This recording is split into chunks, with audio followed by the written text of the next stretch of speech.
What's up mga guys? Sobrang init na ng Japan. So for this video is may nagtatanong kung ano daw yung gamit na gamot or kusuri sa sa grapes ng amo ko. So ngayon may ipapakita ko sa inyo. Ito yung ginagamit ng boss ko. Ito yung ginagamit kapag maglagay kami ng kusuri. Makikita, di man makikita. Ito yung ginamit ng amo ko. So ang laman nito is ano lang, parang sashi lang siya, sashi. O ganito.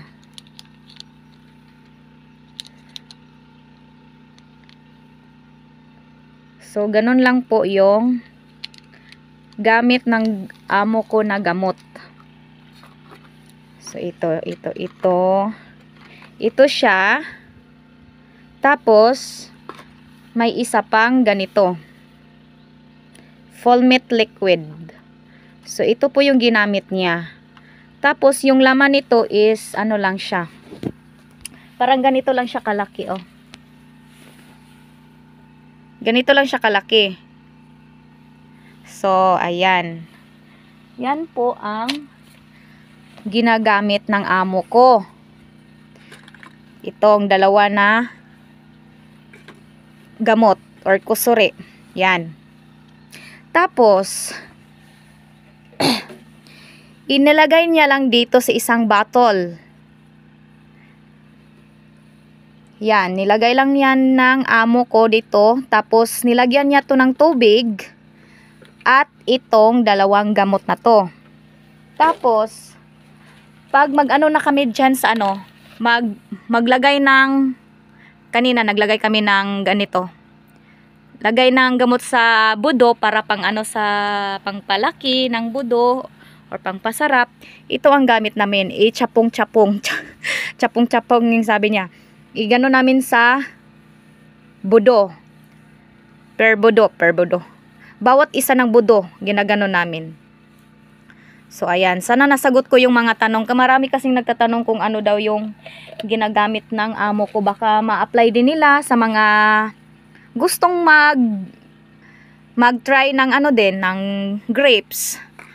So ito po yung ginagamit ng amo ko. Kung hindi, ito yung lagayan niya. Yung lagayan niya is here. Fulmit liquid. So ayan, galing po siya sa Tokyo. Oh, made in Japan. So kung gusto nyong mag-try, bumili kayo galing sa Japan. Kung gusto nyo mag-try, try nyo dito sa Japan magbili. So ayan, ang dami ng namin na gawang nagamit na gamot. So ito lang yung ginagamit.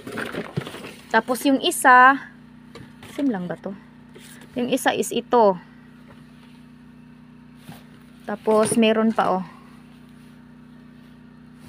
Ito po yung brand sa mga ginagamit ng amo ko para pang survive sa grapes. So yan lang po. Kakatapos lang namin nagpainom ng gamot sa grapes na yan. Ayokong magpunta to, ang init. So yan lang po. Sana nakatulong po sa inyo. Thank you for watching and don't forget to share. Thank you.